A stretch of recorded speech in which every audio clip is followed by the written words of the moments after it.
Boa noite a todos e a todas. É com imenso prazer que nossa reunião hoje do GELMA, Grupo de Estudos em Literatura Maranhense, recebe a professora doutora Anabeles Loivos, que vai tratar um pouco, discutir, fazer um bate-papo aqui sobre ensino de literatura e os seus desafios e desalinhos. A professora doutora Anabeles Loivos é fluminense, eu pensei que ia dizer carioca, fluminense, nascida no município de Cantagalo, Neres, mesma terra aí, tá, do Euclides da Cunha, verdade. Em algum tempo atrás. Licenciou-se em Letras, Português e Literatura pela Faculdade de Filosofia, Santa Doroteia, em 1994. Concluiu o mestrado em Letras, Literatura Portuguesa na Universidade Federal Fluminense, em 99, e o doutorado em Letras, Literatura Comparada também na Universidade Federal Fluminense, em 2005. Atuou durante 11 anos na escola básica, lecionando língua portuguesa e suas literaturas e língua inglesa em escolas públicas e privadas. Foi revisora gramatical da Prefeitura Municipal de Nova Friburgo, no Rio de Janeiro, ingressando nos quadros municipais por concurso público. Exerce a docência no ensino superior desde 2000, na graduação e na pós-graduação. Foi professora da Faculdade de Filosofia Santa Doroteia, da Universidade Estácio de Sá e da Universidade Salgado de Oliveira, tendo nesta instituição ocupado o cargo de coordenação de curso de letras. Em 2006, foi selecionada para lecionar na Faculdade de Formação de Professores da UERJ, Universidade do Estado do Rio de Janeiro. Desde janeiro de 2007, é professora associada da Universidade Federal do Rio de Janeiro na Faculdade de Educação, pertencendo ao Departamento de Didática. Atualmente dedica-se a pesquisas nas áreas de educação, com ênfase em História da Educação e Memória, e Letras, com ênfase em Literatura Comparada, em Didática Especial da Língua Portuguesa e suas literaturas e práticas pedagógicas e estágios supervisionados. Pertence ao grupo de pesquisa interinstitucional, que é da Universidade Federal do Rio de Janeiro e da Universidade Estadual do Rio de Janeiro, dedicada aos temas disciplina e castigos corporais nas escolas do Rio de Janeiro, entre 1854 e 1932. História e Memória do Franciscanismo no Brasil, reedição do Novo Orbe Seráfico Brasílico, de Frei Antônio de Santa Maria Jaboatão, e História, Memória e Identidade Fluminense. É membro do Corpo de Pesquisadores e sócia do ILTC, Instituto de Lógica, Filosofia e Teoria da Ciência. Presentemente desenvolve na Faculdade de Educação da UFRJ o projeto de extensão interinstitucional 100 anos sem Euclides, em parceria com a Faculdade de Letras, tanto da Federal como da Estadual. Isso lá em São Gonçalo, cujas ações culturais, acadêmicas e educativas visam a destacar a memória e o espólio literário de Euclides da Cunha, especialmente no âmbito do município de Cantagalo, cidade natal do escritor, e cidade natal também da nossa palestrante.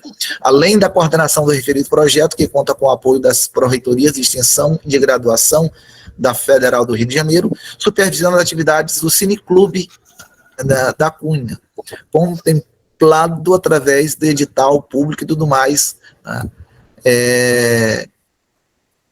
do Arquivo da Memória Amélia Tomás, e do Ponto de Cultura, os Serões do seu Euclides, em parceria com o Ministério da Cultura e a Secretaria de Estado da Cultura do Rio de Janeiro. Então, a professora Anabeles Loivos, seja muito bem-vinda, é um prazer enorme recebê-la nesta noite aqui, e a palavra agora é sua. Obrigada, Dino, obrigada, colegas do Maranhão. Eu adoro ouvir vocês falarem. Que falar cantado bonito. Obrigada pela apresentação. Né? Na verdade, essas apresentações, né, são sempre muito insípidas, inodoras e outras coisitas mais. Né? O lápis não cabe na vida, né? A gente sabe disso, mas às vezes é necessário a gente começar por algum ponto. Né? Eu agradeço, né, a gentileza, né, do Dino de ter ido lá recuperar. Tem coisas até que eu já nem me lembrava mais, sabe? Que eu tenho que voltar a fazer pesquisa em História da Educação, por exemplo, que é uma coisa que eu gosto muito e que eu estou um pouquinho afastada. Eu estou mais ligada atualmente mesmo a esses processos mais dinâmicos de diálogo entre a escola e a universidade, a formação de professores, a formação do professor leitor, né, porque me interessa muito, é algo que né? Precisa acontecer, se não acontecer, não tem formação de leitor, né? Acho que vocês concordam comigo, esse é um dos pontos-chave daquilo que eu penso, que eu acredito. Completei esse ano 32 anos de magistério, eu sou daquelas mocinhas que começou a fazer magistério lá atrás, né? Fiz o curso normal, né? Com 17 anos estava formada, não podia nem fazer concurso público, né? Vocês imaginem, né? Mas a vontade de ir para a sala de aula era muito grande, né?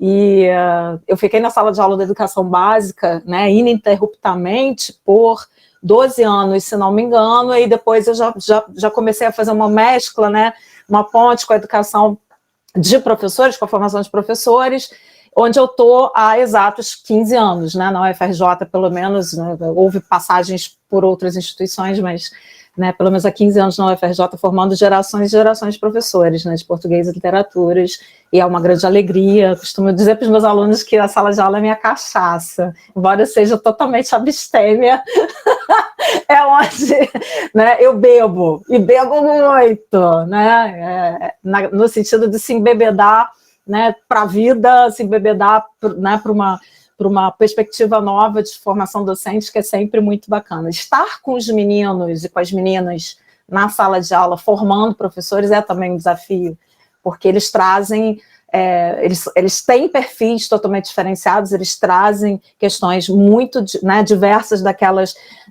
das quais a gente, né, costuma, por exemplo, abordar em reuniões de departamento, né? As questões deles são muito práticas, tipo assim, professora, eu só tenho dinheiro para pagar passagem para ir para o estágio uma vez por semana. Como é que eu vou terminar o meu estágio de 400 horas em um ano?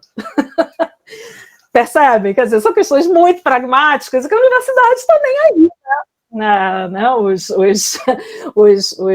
Digamos, os burocratas não pensaram nisso, eles apenas, né, instituíram que a partir, né, de um determinado momento, a partir de 2003, né, todo estágio deveria contemplar 400 horas, né? E só que esqueceram de avisar para o menino que mora na Baixada Fluminense, né, que pega um trem em Japeri às 4 horas da manhã para poder estar na sala de aula no fundão às 7 horas da manhã, entendeu? E, enfim, que não pode almoçar todo dia fora da universidade, né? Ou então lá na instituição de estágio, porque não tem dinheiro para pagar almoço, entendeu? Coisas desse tipo, né? E todos vocês sabem que o estágio não é remunerado, enfim, essas questões todas. Então, essa sou eu que fico tentando fazer a mediação entre o que os meus alunos precisam e as respostas que a universidade não dá para eles.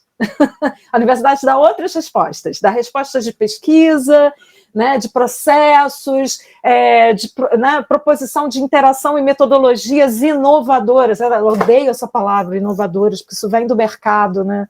E a gente está comprando isso como se fosse assim, a quintessência do ensino de literatura e de língua.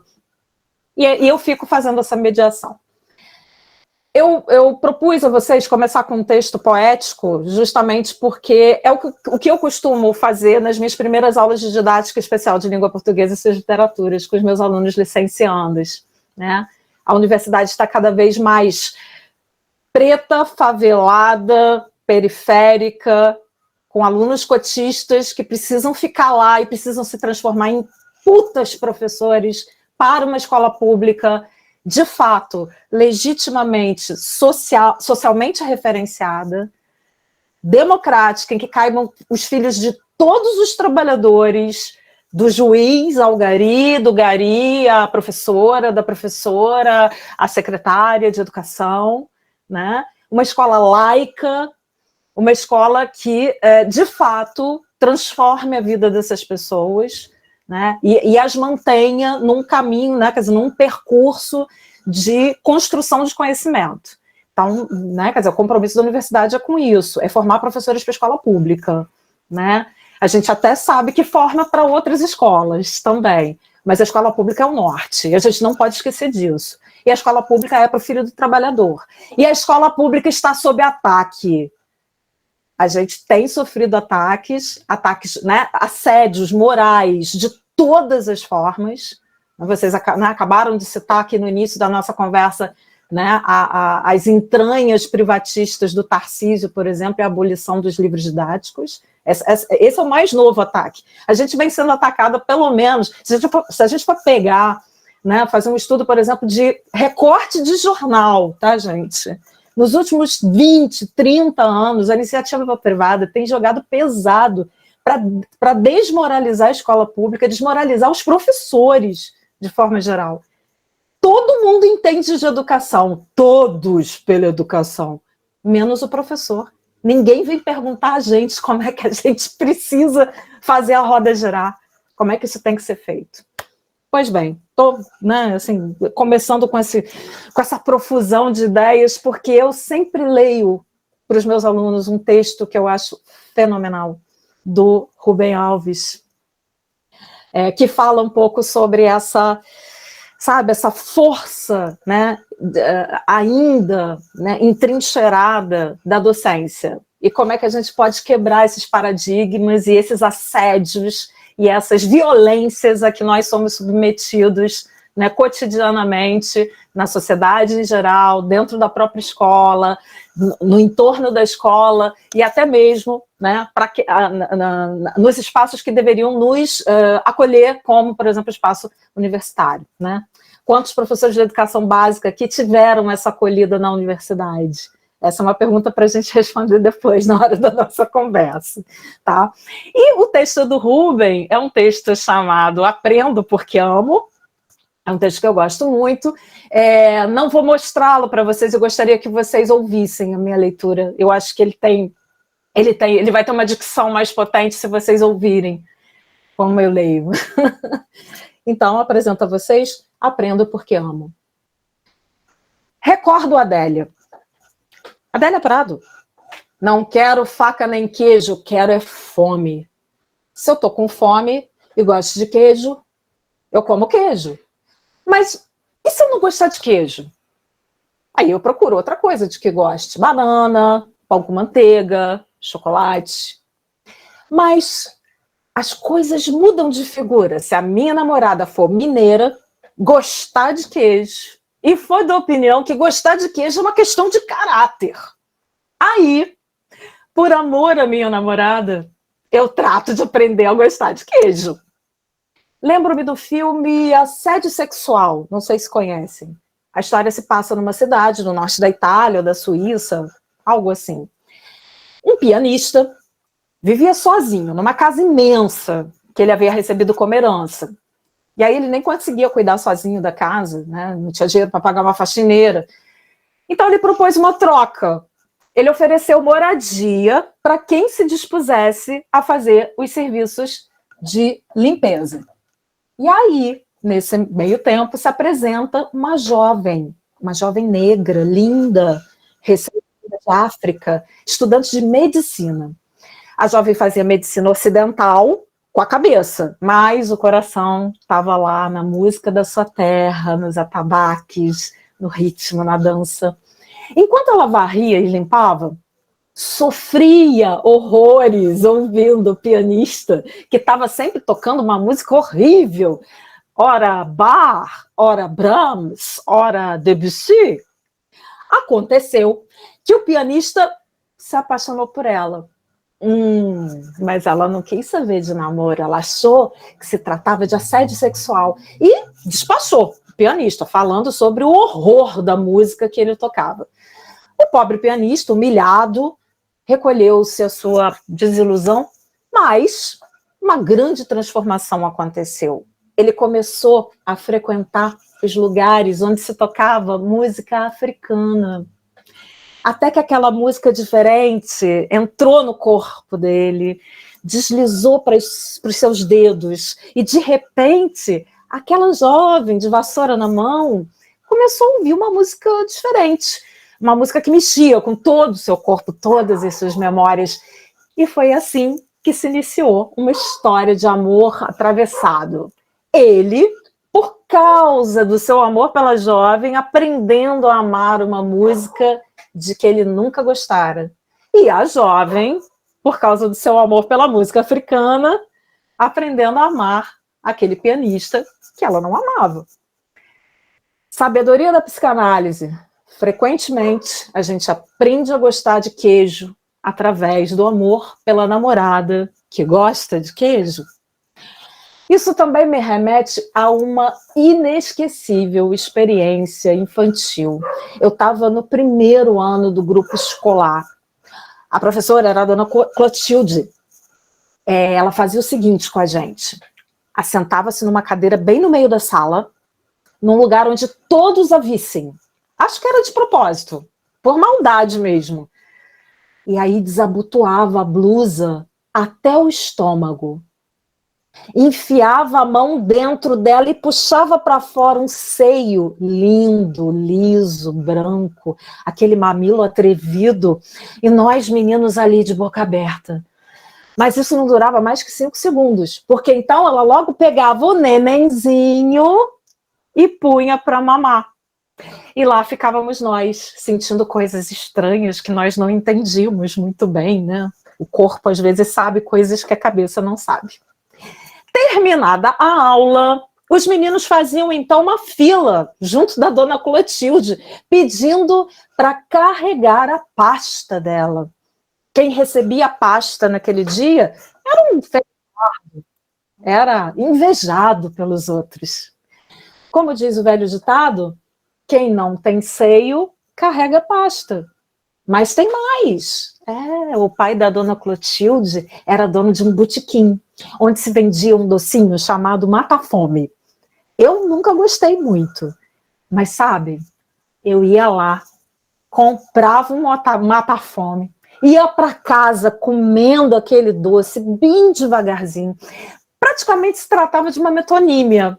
O mata-fome era o seio da dona Clotilde. Ridendo dicere severum, rindo dizer as coisas sérias. Pois, rindo, eu estou dizendo que frequentemente se aprende uma coisa de que não se gosta por se gostar da pessoa que ensina.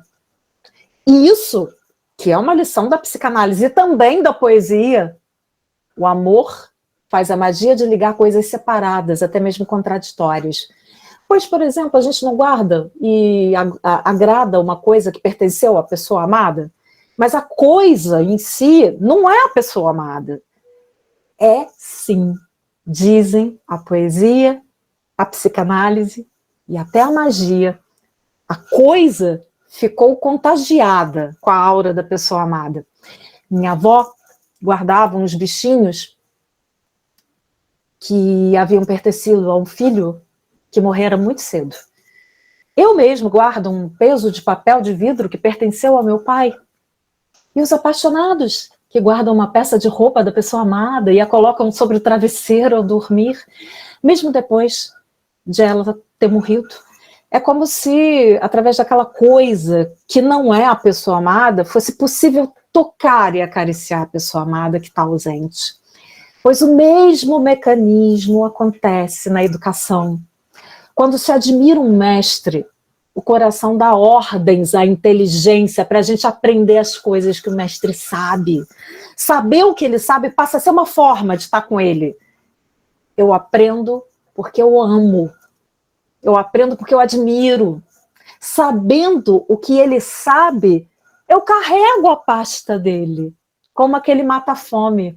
Eu faço amor com ele. Eu lamento dizer isso. Eu tive poucos mestres que, de fato, admirasse. Lembro-me de um, que admiro até hoje, embora já tenha se passado mais de 50 anos. Chama-se Leônidas Sobrinha Porto, professor de literatura. Sabem, ele nunca nos atormentou com informações sobre nomes e escolas literárias. Ele sabia que nós não aprenderíamos, mas quando ele se punha a falar, era como se estivesse possuído. Ele falava com tal paixão sobre as grandes obras literárias que era impossível não ser contagiada.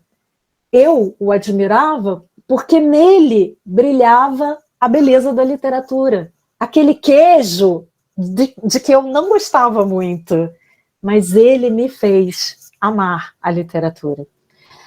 A dona Clotilde nos dá uma lição de pedagogia. Quem deseja o seio, mas não pode prová-lo, realiza o seu amor poeticamente por metonímia, carrega pasta e come o mata-fome. Ou melhor ainda, fica querendo aprender aquilo que ela ensina, pois o que uma professora amada ensina é um seio delicioso, é nutrição para sempre. Rubem Alves, psicanalista, escritor, enfim, é esse homem maravilhoso com quem eu sempre começo as epígrafes das minhas aulas de didática. Muito bem, eu estou aqui lendo agora, né? Não estava vendo o chat, mas estou vendo aqui que vocês conseguiram, né, o link para o texto. Eu vou deixar disponível também com o Dino depois uma apresentação bonita que eu preparei desse texto para vocês também em PowerPoint, para vocês poderem usar. Os clássicos são sinônimo de sofisticação, como diz a Joisa. Esse é o segredo, encantar o leitor. Darwin também está achando muito bacana, é isso, por isso que eu gosto tanto de Rubem, também gosto. Ele não é o teórico dos sonhos de nenhum pedagogo, né? Super criticado, né? Enfim, numa era pré-coach, né? Porque hoje nós temos os coaches de pedagogia, né? Muita gente achava que o texto do Rubem era um texto poético demais para ser sério, né? Para participar, digamos, de uma coletânea de pesquisa. Mas é com esse texto que eu começo as minhas aulas. E eu acho que vocês entenderam por quê. Né? Se quiserem fazer um brevíssimo comentário antes da gente começar, podem ficar à vontade, tá? Dino, manda brasa. Vocês conheciam o texto do Rubem? Esse texto? Sim. Mas pode continuar. Que bom, que bom. Então, gente, né, quer dizer, imbuídos desse espírito, né, de uma pedagogia que, né, aqui como, né, nosso amigo Paulo Freire, hoje eu vim com a camisa do Paulo, não sei se deu para vocês verem, ó, uma educação pela liberdade, a carinha do Paulo está aqui, né, está sempre comigo. Acho que a gente começa a entender que ensinar arte não é necessariamente cumprir protocolos e ritos curriculares que nos são impostos, né, desde sempre, sem qualquer tipo de debate sequer acadêmico, porque a BNCC não teve debate sequer acadêmico, tá? Né? Às vezes até tem debate, né, como nos PCN, 10 anos de debate. Né?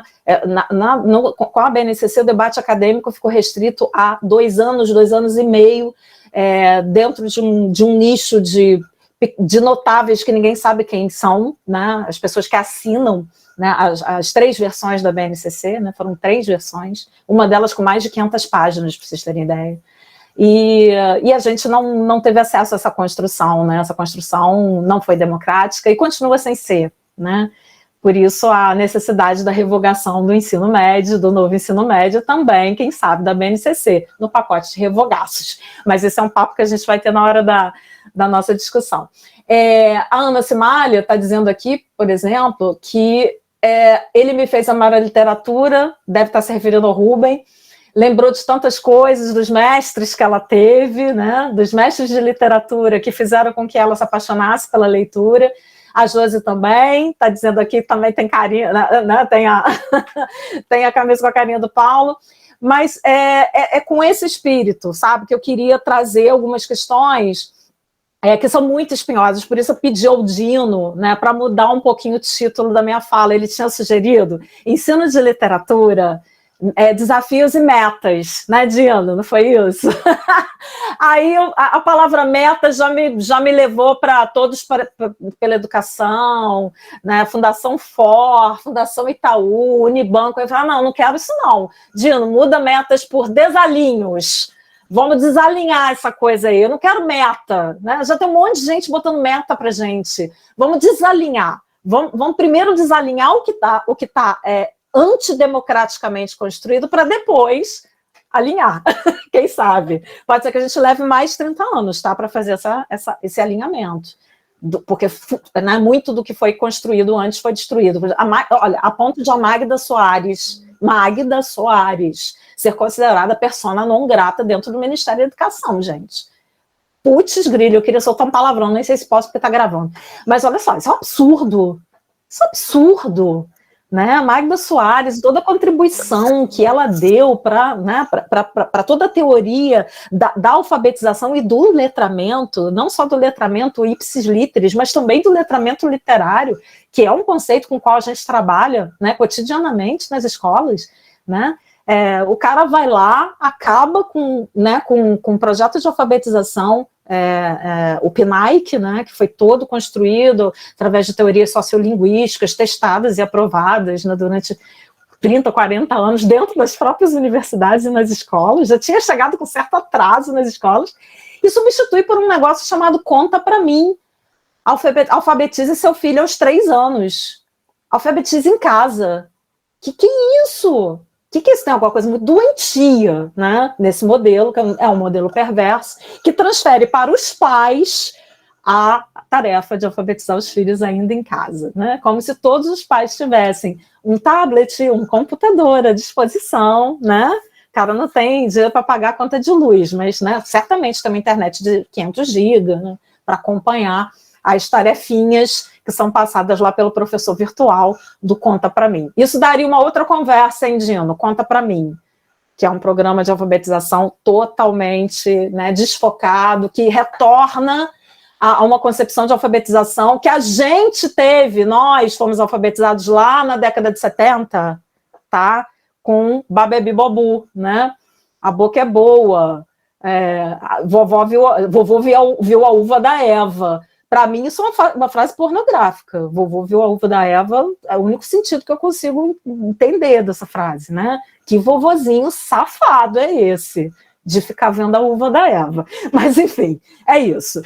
Então, vamos fazer o seguinte, eu vou colocar para vocês, eu fiz uma seleção assim rápida de alguns trechos de um texto que eu já venho trabalhando sobre ensino de literatura, ele ainda não está pronto, mas assim, eu vou compartilhar com vocês algumas ideias, algumas erupções que surgiram para eu, né, começar esse texto, e aí vocês me ajudam depois a entender se o percurso é mesmo por aí. Eu faço um pequeno percurso histórico, depois eu coloco algumas questões que são incômodas, desalinhadas, desalinhos, esses desalinhos, e como é que nós, professores, podemos nos posicionar, professores de literatura e formadores de professores também de literatura e língua, podemos nos posicionar com relação a todos esses desafios. Tudo bem? Então, eu vou começar a apresentar aqui, deixa eu ver se eu consigo colocar na tela para todos vocês.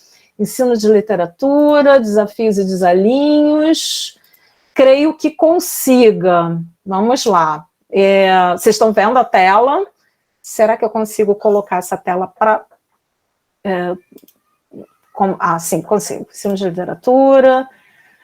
Desafios e desalinhos, né? Eu começo aqui com uma proposição, né, que é uma coisa que eu venho falando muito em sala de aula. Eu acho que a gente precisa, em primeiro lugar, né, se entender como professores de literatura que vão contribuir para reinventar a noção que hoje se tem de cânone, que é uma noção muito cristalizada, muito forte, muito impregnada nos livros didáticos, né, Dino? Muito impregnada nos livros didáticos.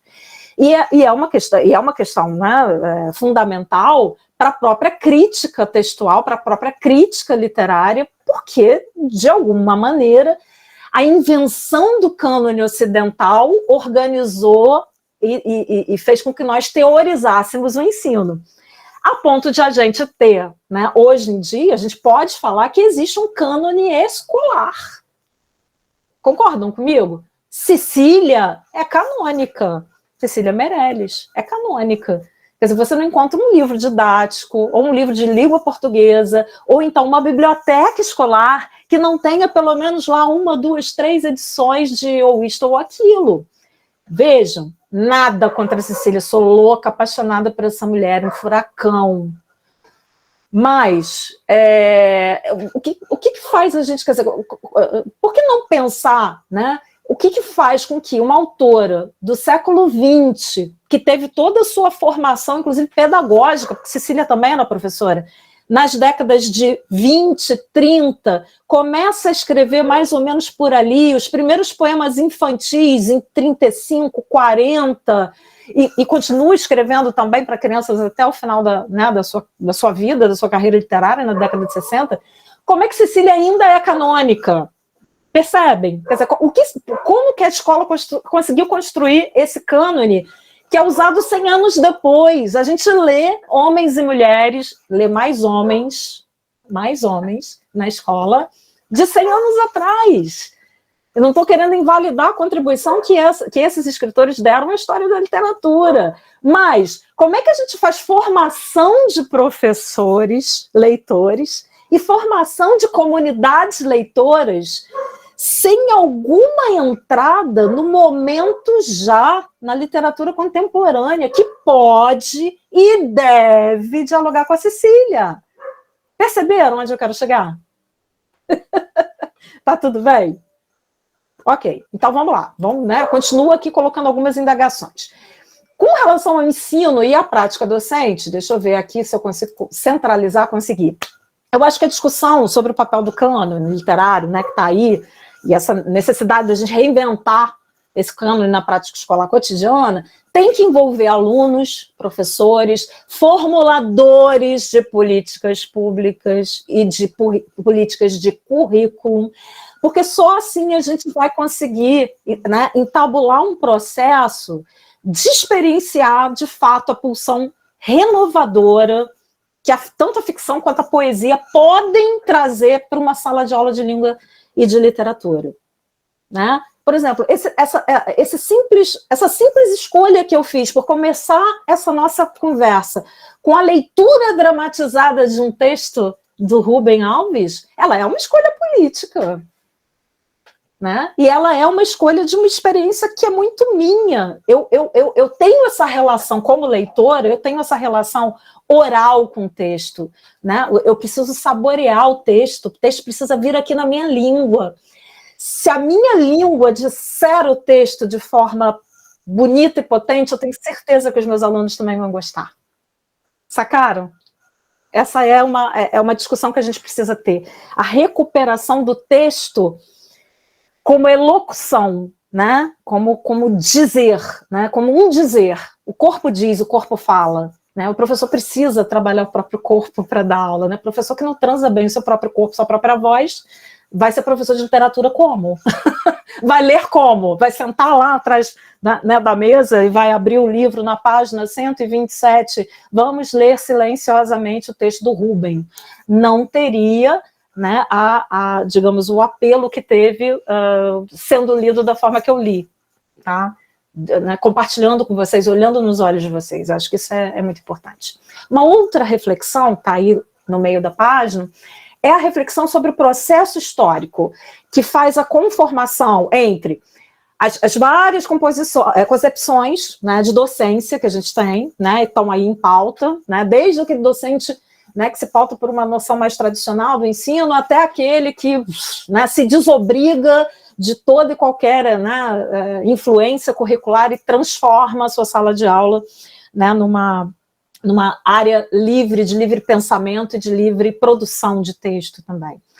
Ou seja, é por aí que a gente vai tentar, né, flertar com novas metodologias para uma prática social de leitura e de produção do texto na escola básica.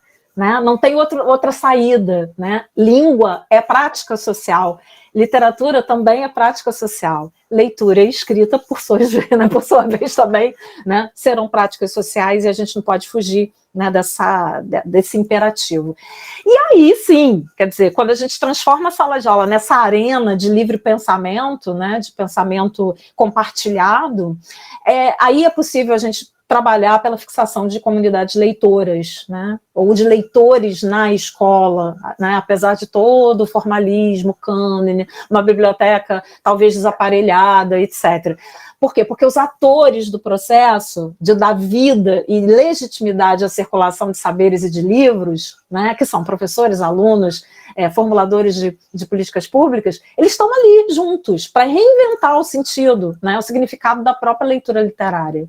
Eu acho que é isso, é nesse ponto que a gente se encontra no momento em que a BNCC cai, né, em cima da cabeça da gente. A gente estava exatamente tentando fazer essa virada, né, essa reflexão mais aprofundada, sem deixar de lado uma perspectiva que unisse politicamente e ideologicamente o ensino, tanto de língua quanto de literatura, que me parece que é uma tendência nos estados, nas redes estaduais em geral, como o Darwin já falou, aqui no Rio de Janeiro, se faz concurso, né, para o estado, se faz concurso de professor de língua portuguesa e literatura. O cara não escolhe, ou seja, ele vai chegar na escola e ele certamente terá número X de aulas de língua portuguesa e número Y de aulas de literatura, e muitas vezes isso vai estar misturado ali, ou seja, se o professor de língua portuguesa não tiver muita boa vontade, ele sequer vai passar pela discussão de literatura, se ele não se sentir à vontade, né? E colegas, por exemplo, com habilitações muito diferentes das nossas, né? Por exemplo, um colega de português grego, ele terá a mesma pontuação e a mesma preferência na ordem do concurso que um professor de português e literaturas, tá? Né? O cara tá lá, ele fez grego, mas ele vai ensinar literatura brasileira, que é o que se ensina no estado do Rio de Janeiro, tá? Muito bem, podemos passar, posso ir mais um pouquinho. Eu tirei uma pequena passagem de um artigo da Marina Zalajolo, né, que é decana já, né, dos estudos de literatura, especialmente infantil e juvenil, e lá no livro dela, do Mundo da Leitura para a Leitura do Mundo, né, eu gosto muito desse título também. Ela diz o seguinte: lê-se para entender o mundo, para viver melhor. Nossa cultura, quanto mais abrangente a concepção de mundo e de vida, mais intensamente se lê, numa espiral quase sem fim, que pode e deve começar na escola, mas não pode e nem costuma se encerrar nela, né? Nós não podemos ter aí a ilusão de que o processo de formação do leitor se encerra, né, lá no terceiro ano do ensino médio, e se encerra quando o menino tira nota 1000 na redação do Enem e passa para o vestibular em medicina na UFRJ. Calma aí. Se esse menino for fazer medicina e se encarcerar como um leitor, né, apenas técnico, né, se ele não for um leitor literário, certamente vai ser um péssimo médico. Eu não me trataria com ele, né? Quer dizer, aquela célebre historieta, né, que corre por aí, né, que os meninos acabam sonhando em fazer medicina porque vão ter um consultório, sei lá, de inseminação artificial, que é o que dá mais dinheiro, na torre número 7 do shopping X, e, enfim, né, e vão garantir a vida até da sétima geração, a sua sétima geração, com o dinheiro que vão ganhar inseminando mulheres. Então, coisas desse tipo, né, gente? Eu acho que, né, quer dizer, qualquer preparo para o trabalho, para qualquer profissão, né, e isso é uma discussão que está sendo levantada agora de novo por causa do ensino médio técnico integrado, né, uma outra discussão que a gente pode ter. Ela tem que passar por uma formação humanista, e nenhuma formação humanista pode prescindir da literatura. A literatura tem que estar lá. Né? Lembra de Barthes? Literatura com saber e com sabor. Barthes dizia, né, algo assim: se todas as disciplinas fossem excluídas do currículo, não fariam falta, menos a literatura, porque ela contém em si todos os saberes e todos os sabores. Está lá no livrinho dele chamado Aula, livrinho da década de 70, mas que vale muito a pena a gente ler. Tudo bem? Passando então, aí aqui eu já trago algumas caraminholas para botar na cabeça de vocês, e a gente discutir depois. Eu, professor, em que espelho ficou perdida a minha face? Não disse que eu gostava de Cecília? Tá ela aí citada ao revés, mas tá. E aí eu trago duas questões incômodas. Primeiro, a aquisição da leitura é um processo transacional. Transacional mesmo. É intergeracional, é interlinguístico, é intermundos e intermodos de ver o mundo. E esse processo culmina num novo evento, num novo significado, que vai estar sempre calcado numa matriz que é pessoal, mas que também é histórica e cultural, ou seja, está numa dimensão sincrônica e diacrônica, né? Para a gente lembrar lá o mestre Saussure. Não tem jeito, vamos voltar para o Saussure. Mas o significado da leitura, desse processo de aquisição da leitura, é o resultado do encontro do leitor com o texto numa situação muito específica, né? E essa situação ela é variável não só entre diferentes leitores, mas também dentro de uma mesma comunidade de leitores em momentos diferentes da formação dessa comunidade. Quer dizer, a leitura vai sempre ser um vetor de transformação do leitor. Transformação, quer seja ela pessoal, quer seja histórica, cultural, enfim, né? Eu acho que isso é mais ou menos um consenso entre pesquisadores, professores e até mesmo leitores que não são especialistas. Aí vem os nossos primeiros desafios e desalinhos, né? Que a gente precisa notar para discutir. Como fazer essa transposição didática de uma pedagogia que contemple tanto a variação linguística necessária para entender esses saberes pulsantes que vêm para a sala de aula e também a pluralidade de textos que circulam a partir dessas mesmas variedades. Está aí um primeiro desafio, né? E os incômodos, e os desalinhos que vêm a partir desse desafio?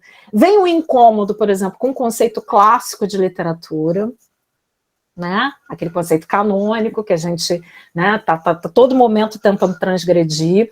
Vem também um incômodo com o estabelecimento de um corpus de obras, né, qualificadas para entrarem numa espécie de listagem dos mais, né, os 10 mais, os 100 mais, né, e são esses que são usados na escola, né? A gente sabe que existe, né, e existe uma coisa chamada mercado de livros.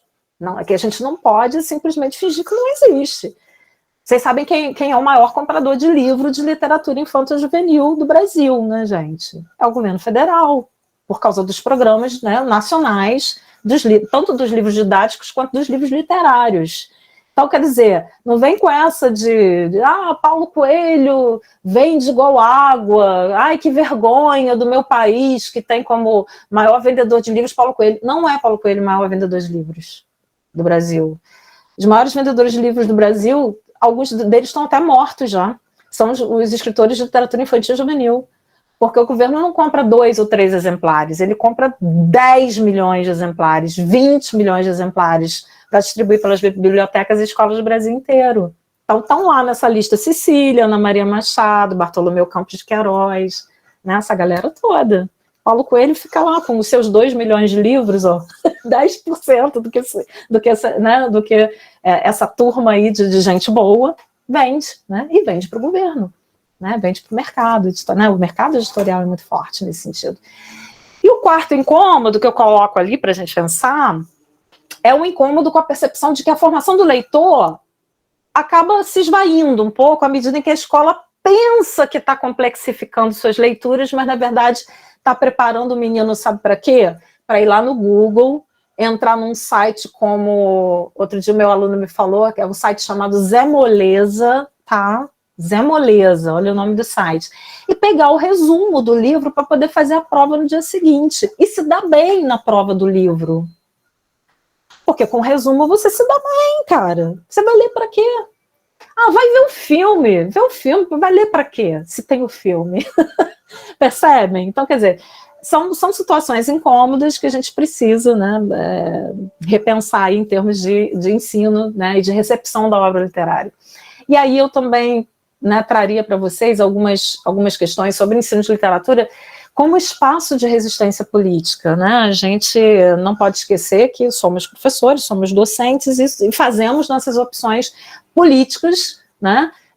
E coadunamos ou não com determinadas concepções de políticas públicas de ensino. Então, para um exame desse quadro de políticas públicas, é preciso levar em consideração o papel da formação do professor leitor. As nossas universidades estão formando professores leitores, né? O professor, ele leva livro para a sala de aula, ele se coloca, ele tem uma postura de professor leitor frente a seus alunos. Como é que ele vai cobrar desses alunos que os alunos leiam, se o cara não sabe nem que aconteceu hoje um depoimento destruidor de um hacker contra o ex-presidente da República Brasileira? Entendeu? O cara não viu o jornal, o cara não leu a manchete do jornal. E não lê literatura também. Na verdade, não lê nada, porque não tem tempo. Ele trabalha 5 escolas para sobreviver. Vocês entenderam? Então, assim, a gente precisa, né, fazer primeiro meia-culpa. Somos professores leitores? Sem sermos professores leitores, a gente não consegue ensinar a leitura. Né? Nem fazer, né, a metáfora do seio da dona Clotilde, oferecer esse queijo, né, para os meninos. Outra questão incômoda e de resistência. As implicações dos vários modelos de ensino de língua e de literatura e o diálogo entre as teorias sociolinguísticas de letramento literário precisam estar na ordem das leituras também desse professor formador de leitores. Quer dizer, não dá para partir de uma, né, de uma concepção sua, única. Ah, não, eu formo leitores assim, eu boto todo mundo numa roda, aí leio um pouquinho, pergunto o que achou. A gente está falando de metodologia, não está falando de modelo de ensino de língua. Modelo né, é um conceito um pouco mais amplo. Porque aí, quer dizer, dependendo de onde a gente se formou, em que época a gente se formou, talvez a gente sequer tenha lido sobre teorias sociolinguísticas do texto, né? E olha que elas não são tão recentes assim, elas já completaram 40 anos, né, de existência. Né? Há 40 anos que a gente tem o Círio Pocente escrevendo, a Magda Soares até mais tempo escrevendo, né? O professor Hernani Nicola, por exemplo, né, escrevendo, enfim. É isso, a gente precisa, né, se entender como pensadores, né, desse texto. E, por fim, aí vem o nosso calcanhar de Aquiles, aquilo que a gente já estava se incomodando lá no início da nossa conversa, que são os documentos regimentais da educação básica, que foram sendo produzidos no âmbito das políticas públicas, para o ensino de língua portuguesa, literatura e das outras disciplinas também, né? E, de repente, veio essa avalanche de retrocessos, né, que está lá toda contemplada na BNCC. Em algum outro momento, a gente pode fazer uma conversa só sobre BNCC, tá? E só sobre ensino de língua portuguesa e de literaturas dentro da BNCC, porque isso daria uma outra discussão. Grave, daria. E já que a gente não quer só comida, a gente quer comida, diversão e arte, né, como diriam os filósofos dos titãs, a gente quer que a língua e que a literatura de língua portuguesa, as literaturas, né, de expressão em língua portuguesa, entrem na sala de aula como mediadoras de uma relação, né, quer dizer, que seja muito importante, que tanto o aluno leitor quanto o professor leitor se envolvam nesse processo, que eles também se tensionem e se emocionem, se afetem, né, e tenham uma visão de vários materiais diferenciados, não apenas do texto canônico, né, que esses materiais podem ser portadores de mensagens presentes na comunidade em que aquele aluno leitor vive, né, buscando sempre uma espécie de escuta sensível, né, e de uma democracia dos falares e dos saberes. Né? Cadê o rap dentro da sala de aula? Cadê o samba de roda dentro da sala de aula? Cadê os quadrinhos na sala de aula? Né? Por incrível que pareça, os PCNs, de alguma maneira, já tocavam nessa diversidade, né, nessa pluralidade de textos e de gêneros. E a BNCC é um pouco mais tímida com relação a isso, e mais tímida ainda com relação até mesmo à leitura literária, tá? E aí, a gente chega aqui aquele trechinho da música do Caetano, né? Livros, discos, vídeos, a mancheia, e deixa que digam, que pensem, que falem, né? A língua, sou eu quem a falo, né? É ela quem me diz e eu é que a falo, enfim. A gente chega, né, num olhado aí, né, importante. Investir na formação de leitores é uma tarefa urgente, sim, sim.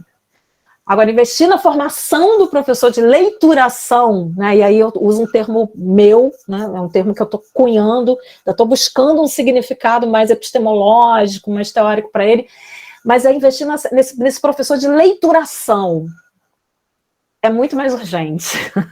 É preciso apostar que ensinar a ler vai muito além da aquisição de um cabedal histórico, cronológico sobre literatura, né?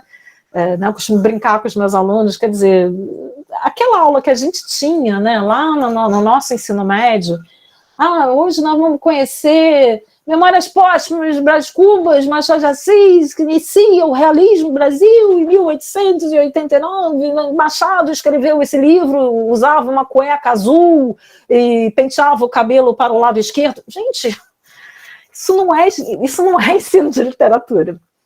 Não é. Nem aquela famigerada listinha de características da linguagem realista de Machado de Assis. Isso também não é ensino de literatura. Né? A gente passa uma aula inteira fazendo um quadro sinótico do que aconteceu naquela época para que Machado escrevesse do jeito que escreveu, mas a gente não consegue chegar ao texto de Machado. Era isso que a gente tinha que fazer.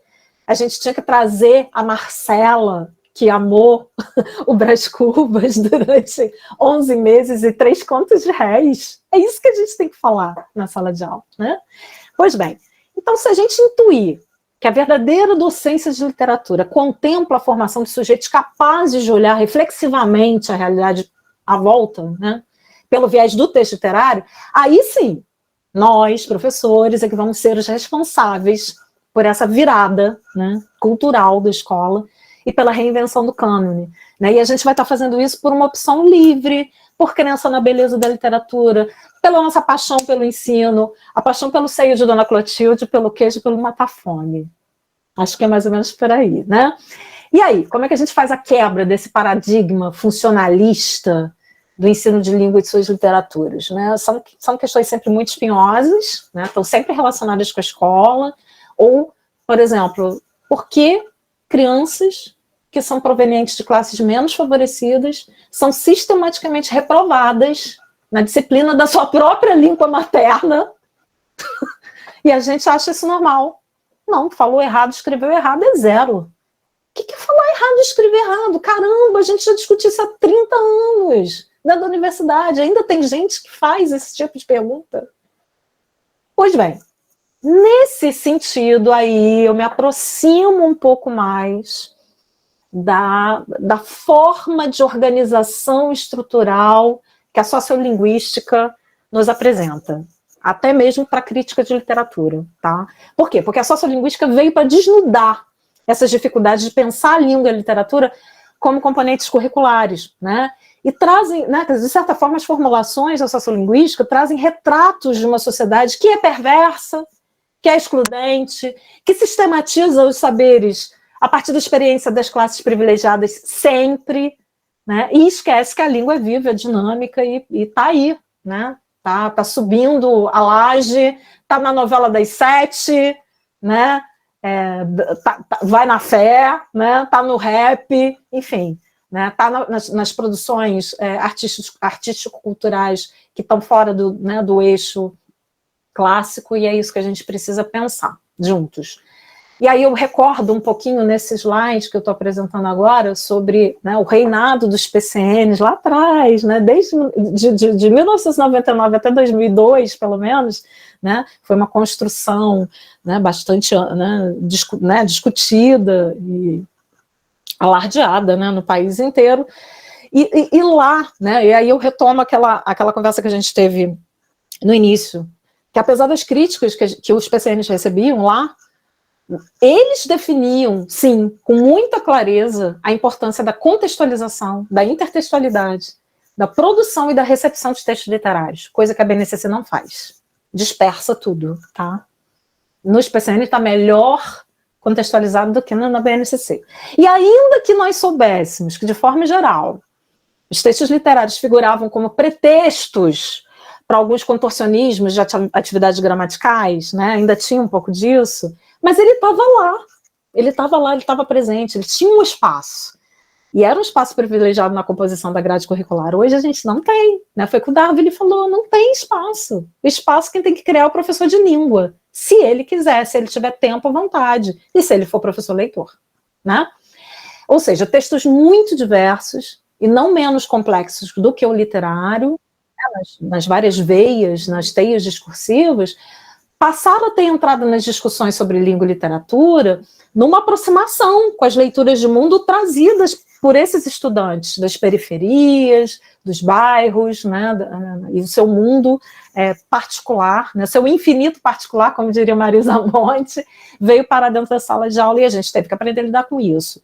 E aí houve uma mudança, né, bem radical, lá no finalzinho da década de 90, desse paradigma de ensino que passou a se pautar pela representação, pela comunicação, pela investigação, pela contextualização sociocultural, que são todas construções teóricas, lá da década de 70, mas que só chegaram para a escola 20, 30 anos depois, na escola básica. Né? Sempre chega com um certo atraso. Né? A gente já falava disso na universidade, mas chegava com atraso, né, nas escolas da educação básica. E ainda chegam com muito atraso. Né?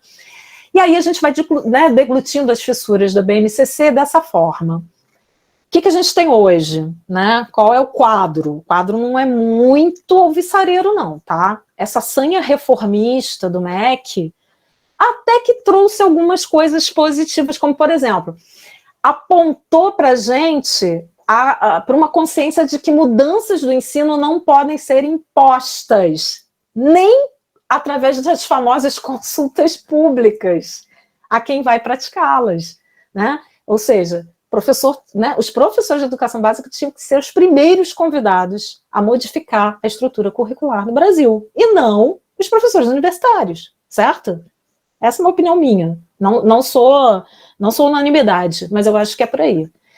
Outra fissura, desvelou também os nossos complexos processos de formação leitora, muito a reboque da presença ainda dessa ancestralidade portuguesa na cultura brasileira, que é silenciadora de outras matizes literárias, de outras literaturas produzidas em outras claves linguísticas e sociolinguísticas, né? Quer dizer, a gente lê pouco autores indígenas, a gente lê pouco autores afro-brasileiros ou autores africanos, autoras mulheres negras, a gente lê muito pouco, embora, né, fosse, muito provavelmente seja um tipo de literatura muito mais próxima, aproximada e muito mais identificada ao público-alvo que nós temos dentro das escolas públicas. São todos meninos e meninas da periferia, são todos meninos e meninas, né, que escutam as histórias que a avó preta deles conta para eles, cara. E a gente está lendo essa de Queiroz com eles ainda,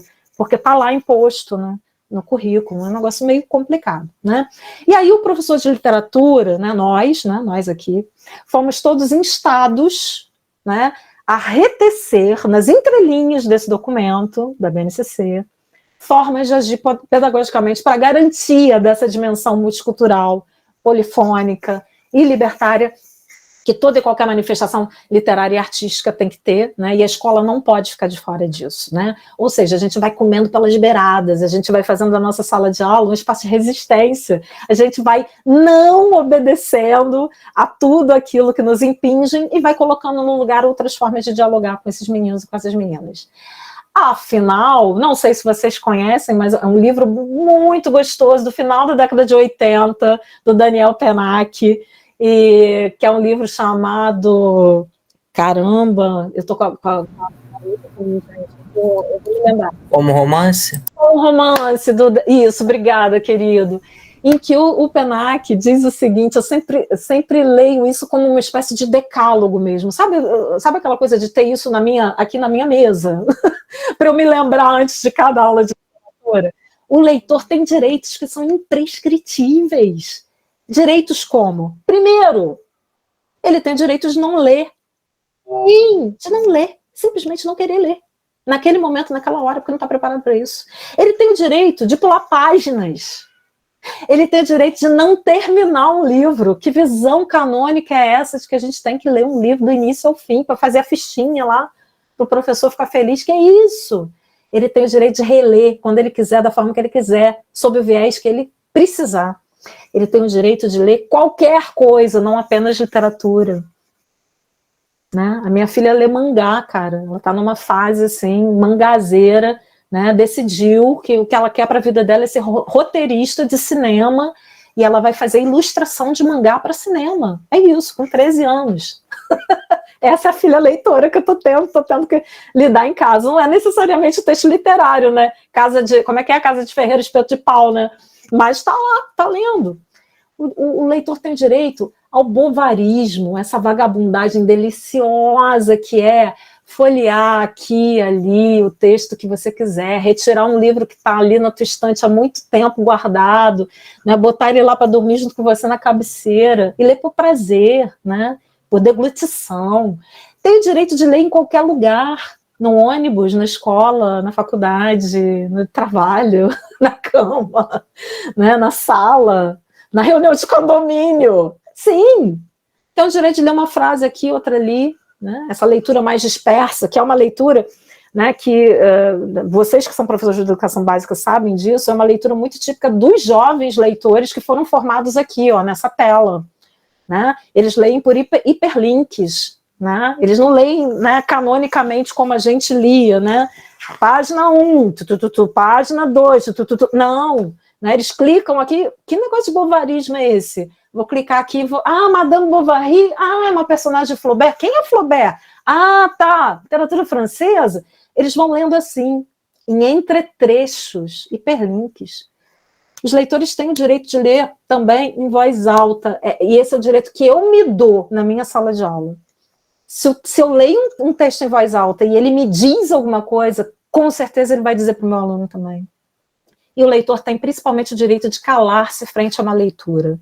Sabe, aquele direito de introspecção, não, peraí, que agora eu tenho que regurgitar, eu preciso entender como é que eu me posiciono aqui frente a tudo isso que esse sujeito lírico me disse, ou tudo isso que ele calou também para mim, né? Me fez calar no sentido de, né, de elaborar, né, a leitura como prazer, como fruição. E aí, meninos e meninas, aí eu trago aí eu até mudo a cor dos slides, eu coloco um fundo preto aqui de propósito, porque é para chamar a atenção, para a gente começar a nossa discussão. Eu tenho 3 propostas aqui de discussão. Entre a monolítica preocupação com a formação do leitor e o necessário olhar para a formação do professor-leitor, eu começo a fazer algumas perguntas incômodas, desalinhadas para vocês. Primeira, de que literatura nós estamos falando para a constituição de um corpus curricular? Segunda, a que políticas culturais e linguísticas estão, e se estão de fato, atreladas a essas produções que entram na escola? Outra, os cursos de letras estão aptos a formar professores multiplicadores dessa leitura literária que a gente está propondo aqui? Mais uma pergunta chata. A escola básica contempla a legitimidade das leituras plurais que o texto literário admite e até exige no contexto dessa diversidade que a gente tem hoje em dia, da diversidade cultural, diversidade de gênero, de ideologia, de sexual, etnia. A gente está contemplando essa diversidade nos textos que a gente leva para a sala de aula? E por último, como é que a gente lida com a incômoda permanência de um certo modelo burguês de análise literária, que preconiza sempre um conhecimento positivista e normalístico da língua nacional e, portanto, escolhe sempre textos canônicos, modelares, de gente branca, heterossexual, geralmente homens e velhos, para estar nos livros didáticos? E de que forma a gente pode passear na sala de aula por uma história da literatura num formato cronológico que coincide com a história de legitimação do nosso próprio conceito de nação e de país? Será que é isso que a gente quer? Literatura como cronologia, como mais uma história da literatura do que uma formação de leitores literários, de fato? Enfim, ficam aí essas 6 questões para a gente agora jogar aqui no debate, tentar se entender ou se desentender sobre elas, e aí me coloco também à disposição, meu e-mail está aí, analoivos@gmail.com, para o caso de a gente precisar conversar mais sobre isso, mais a miúde, né, em outros espaços. Gente, agradeço demais a atenção de vocês, estou à disposição para a gente conversar. Muito bem, tá? Magnífica fala, Anabelle Luivos, excelente, sem palavras para qualificar essa fala sua, tá? Eu só acho o seguinte, há um conceito aqui no Maranhão, né, que serve para todo o Brasil, quando as pessoas trabalham muito bem, tá? O que elas ganham, sobretudo na educação, é mais trabalho. Isso quer dizer o seguinte, essa fala sua foi tão excepcional que nós vamos precisar de uma segunda, talvez terceira, tá? Não, é sério, nós vamos precisar sim, porque já vi que a gente tem muita coisa para sugar aí, muita coisa para sugar e debater e discutir. Mas vamos fazer o seguinte, tá? Vamos abrir então para os debates, para as discussões, comentários, e o processo é aquele clássico do Meet, né? Levantar a mão, tá? O Meet vai dizendo quem está na ordem, e aí a gente vai fazendo as questões, tá? Uma pergunta, logo em seguida você comenta. Então, minha gente, estão abertas as inscrições. Joisa Calpe. Boa noite. Boa noite, Joisa. Anabelle, eu gostaria de dizer que eu tô assim, nossa, eu tô realizada com a tua participação, com a tua palestra, porque tudo que você falou, em vários momentos que eu já vivi na minha vida, né, de professora, eu quis externar, mas a gente tem sempre um limite, né, imposto, que você não pode quebrar determinadas coisas. Hoje, eu mandei uma mensagem para o professor Dino, justamente falando sobre essa questão do cânone e minha lista de leituras. E eu refleti, né, li Cervantes, Monteiro, Machado de Assis, mas também eu li Ana Maria Braga, A Espera dos Filhos da Luz. Eu li Caminho das Borboletas, de Adriane Galisteu, né, que é uma espécie de diário, eu diria assim. E já li alguns romances espíritas também. E fui caminhando, sabe, em várias instâncias da literatura. Eu não me podei. Então, quando eu tenho vontade, eu estou lendo agora Ana Jance. São duas professoras da UEMA, um livro incrível. É uma biografia, mas que, nossa, uma leitura muito gostosa. E aí foi justamente isso, né? Eu falei para ele, eu fiz essa reflexão. Eu acho que a gente tem sim que ler várias coisas, que caminhar em vários espaços, principalmente nós que estamos na sala de aula, né? Porque o chão da sala de aula, inclusive, ele é um espaço não só de leitura, mas de produção. Eu também quero meu aluno produtor, eu não quero que ele fique repetindo só o que já está pronto.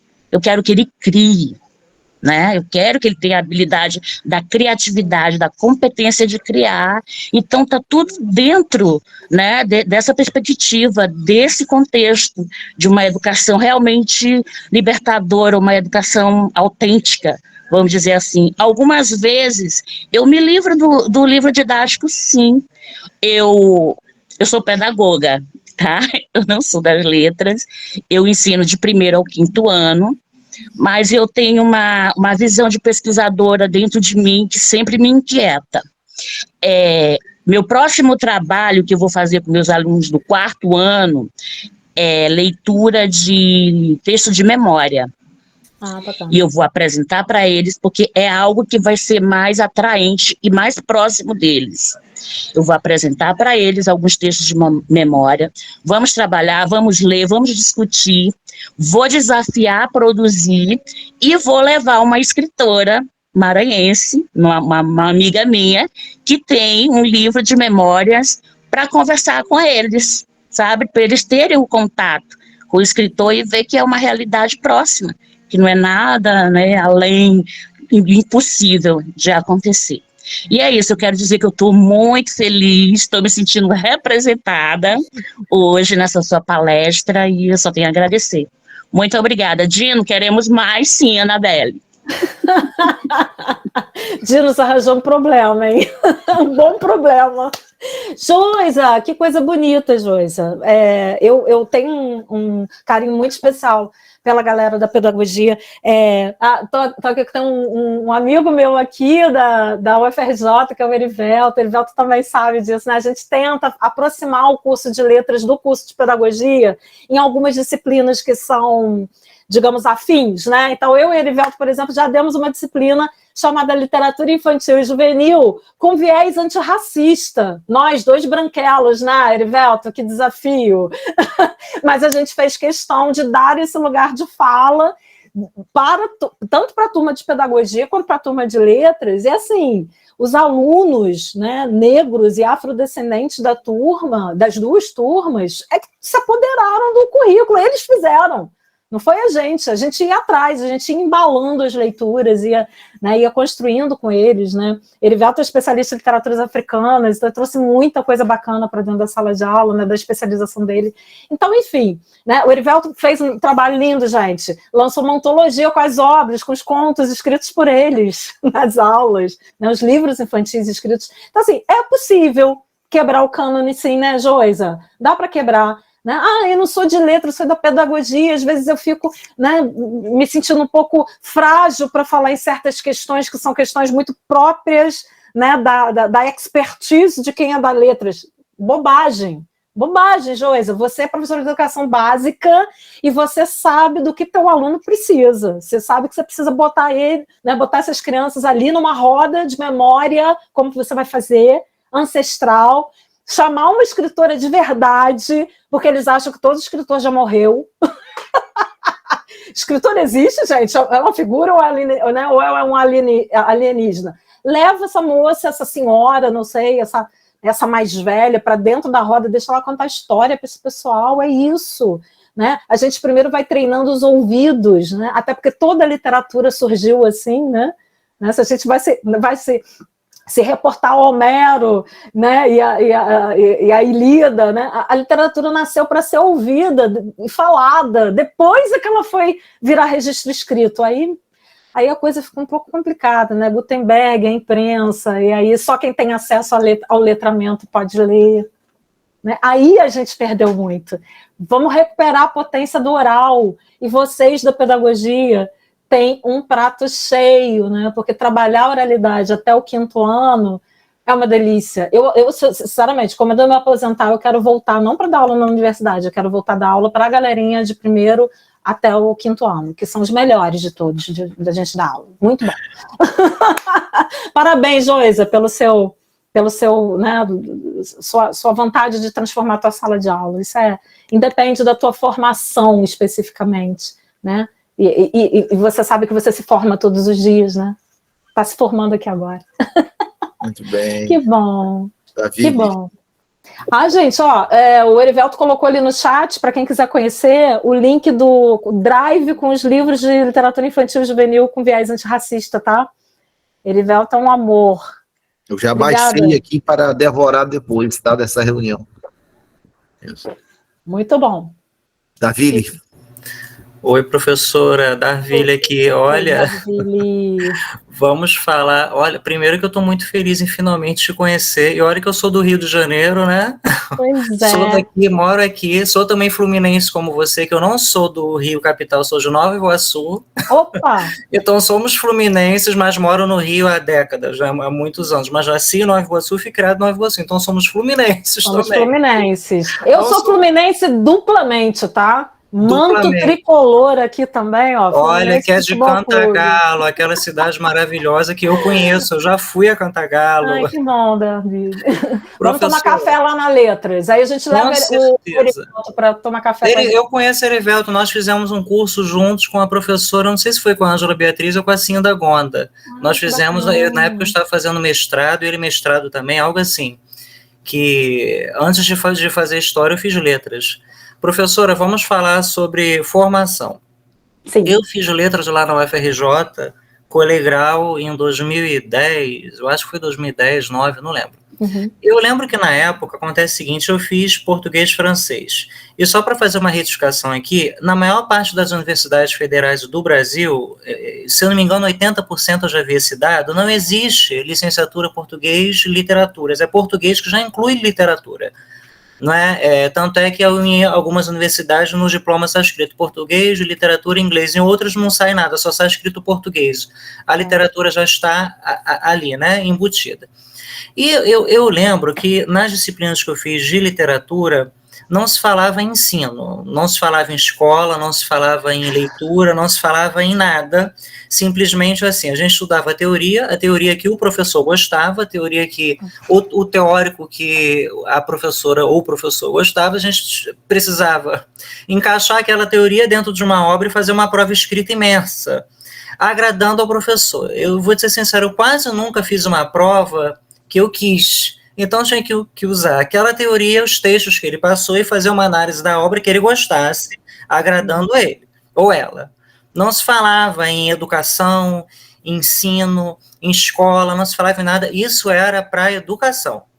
E, na maior parte das vezes, os alunos queriam ser pesquisadores, queriam ser professores universitários, até parece que tem vaga para um monte de gente. E eu lembro que depois, quando eu fui fazer mestrado, eu já era professor da educação básica, e os meus colegas me viam como, lá, aquele pobre coitado professor, lá, aquele pobre coitado, eu era, eu acho que o único, eu e Erivelto, se eu não me engano, pelo menos na nossa turma lá da Sinod, os únicos, então me viam com certo menoscabo, porque eu era o pobre coitado professor, que não morava com o pai e com a mãe, sorte de quem mora com o pai e com a mãe, pode ser estudante eterno, até passar em concurso para a universidade. Eu não pude, precisei dar duro, trabalhar, né? E em que sentido também a formação universitária ainda não tem esse ranço academicista que eu estou falando no sentido mesmo pejorativo que nós usamos, não nessas academias lindas que nós temos, por exemplo, no Maranhão, que elas existem em várias cidades e fazem um trabalho fenomenal de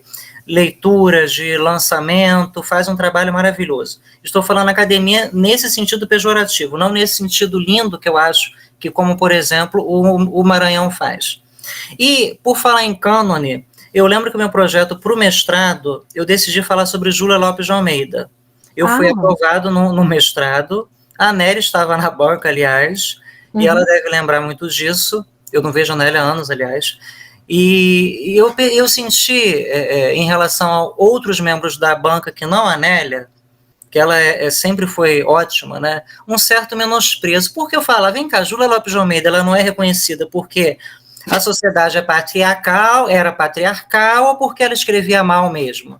Então, umas certas perguntas esquisitas, e eu desisti na época, passei no mestrado e tudo mais, só que eu decidi escrever sobre Raquel de Queiroz, né? Que já pertencia, digamos assim, ao cânone. E em que sentido também a academia ela não contribui muito, e às vezes eu penso, será que a academia ainda tem, por mais que seja letras, olha que eu fiz história, eu estudo história, eu faço doutorado em história, né, pelo FRJ também, história comparada, e uso fonte literária, aliás, na minha pesquisa.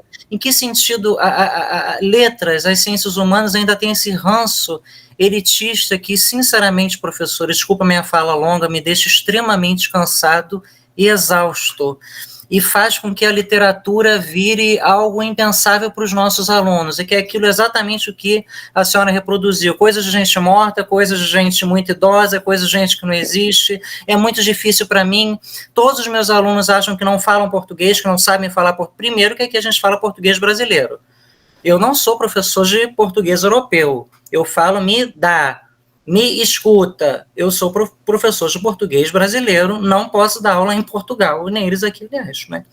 Eu não sei falar português, então tem a literatura como uma coisa distante, não é do meu mundo, mesmo porque eu também não sei falar minha língua direito, eu falo tudo errado, entende? Em que sentido? Para mim é doloroso, eu dou aula numa rede municipal de uma cidade da Baixada, Queimados, né? Tem 2 matrículas lá.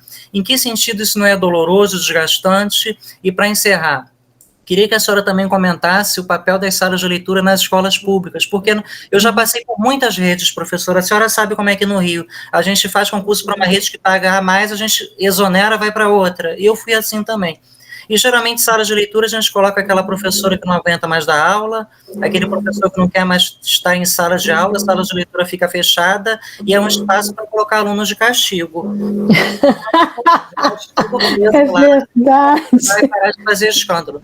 E a sala de leitura é aquele espaço onde a gente guarda também bugiganga, que não tem funcionário também, quando não tem professora que não aguenta mais dar aula readaptada, que não faz nada, também fica fechada. Então é isso, professora. Mil desculpas pela minha fala longa. Eu fiquei muito empolgado com a tua presença e por te conhecer, ainda que virtualmente. Ah, que bom, Davi, coisa boa. Não, tua fala está cheia de coisas muito importantes, né? São os famosos desafios e desalinhos, né, que a gente veio conversando aqui juntos. Vou começar pelo fim, então, né? Vou fazer um comentário mais geral, né, para a gente não perder as suas ideias.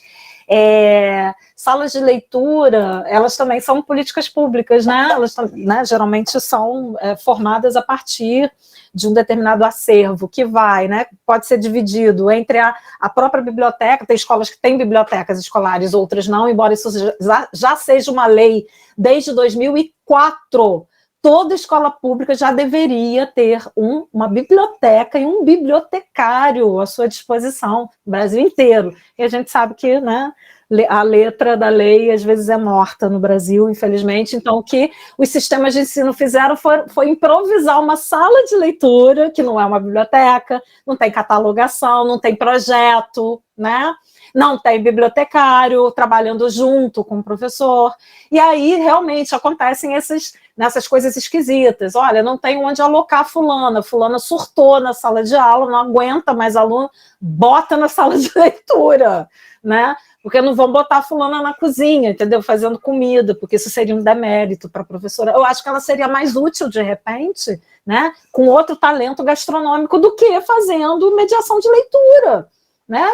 Na verdade, acaba não fazendo, né? Se não for um profissional preparado para aquilo, acaba não fazendo. Então, você está coberto de razão. Os meus estagiários, né, os do Erivelto também, já devem ter tido esse tipo de narrativa para ele. Já encontraram bibliotecas escolares ou salas de leitura trancadas à chave pelas direções. Sabe por quê? A alegação de que aluno é tudo vândalo e não cuida dos livros. Então, não pode emprestar livro. O livro não pode circular. Tem que ter alguém lá vigiando o menino para ele ler dentro da sala, devolver, faltando nenhuma página, sem nenhum desenho, nenhum rabisco. E a gente sabe que, quer dizer, livro e leitura só acontece se circular. Houve até um programa do governo, cara, eu acho que foi no governo Dilma ainda, que o Ministério da Educação mandava um boxezinho com 5 livros, e era um box para mandar mesmo para as famílias. Cada um tinha o seu box e tinha que levar para casa para ler no final de semana com o pai, com a mãe. Esses boxes em muitas escolas ficaram guardados em 7 chaves. Sabe aquela coisa da bibliotecária, entre aspas, leiga, que achava que encapando os livros estava protegendo os livros, botava todos os livros com a mesma capa, de papel pardo. E uma etiqueta lá com o nome do livro, ou seja, você acaba com 80% do prazer do menino ver a capa do livro, para ele não sujar a capa ao manusear. Vai cagar, né? Já desculpa. Só falando assim, não tem outro jeito, a gente não pode entender a leitura assim. Se não democratizar a leitura, se esses programas, essas políticas públicas não estão chegando aos alunos, não estão servindo para nada. Então, eu concordo com você que realmente tem que haver uma reestruturação aí desse setor, porque as salas de leitura e as bibliotecas são grandes potencializadoras da leitura escolar, aquilo que a gente chama de leitura escolarizada. Sim. Deville, me lembra que já estou velha. O que você falou no meio aí que eu já não me lembro mais? Você falou sobre o papel da educação nas matérias de literatura, porque não se fala a palavra escola, não se fala a palavra aluno, porque isso é para educação, entende? Educação é menor, né? Educação o cara que vai fazer que vai ser professor, ele é menor do que o pesquisador, né? Eu sou a professorinha da educação. Eu sou professorinha, eu não sou a professora pesquisadora, doutora Anabelle, mas eu tenho o mesmo doutorado deles, o mesmo pós-doutorado deles, mas mas eu sou professorinha. Ah, você é da educação, né? Tá. Sabe aquele tá? A Faculdade de Letras, durante muitos anos, brigou de frente, bateu de frente com a Faculdade de Educação. Foi uma luta renhida. O meu concurso foi o primeiro concurso depois de 17 anos, e aí eu fiz questão de dar as minhas aulas na Faculdade de Letras. Eu saí da Faculdade de Educação e falei assim, gente, não faz sentido a gente dar aula na licenciatura aqui dentro da Faculdade de Educação. A gente tem que ir para lá, para o Instituto. Professora, desculpa, eu era do centro acadêmico na época, tá? Só para situar a senhora. Ah, bacana, bacana. Ou seja, não faz sentido a gente ficar aqui no Palácio Universitário, não sei se vocês conhecem o Rio, né?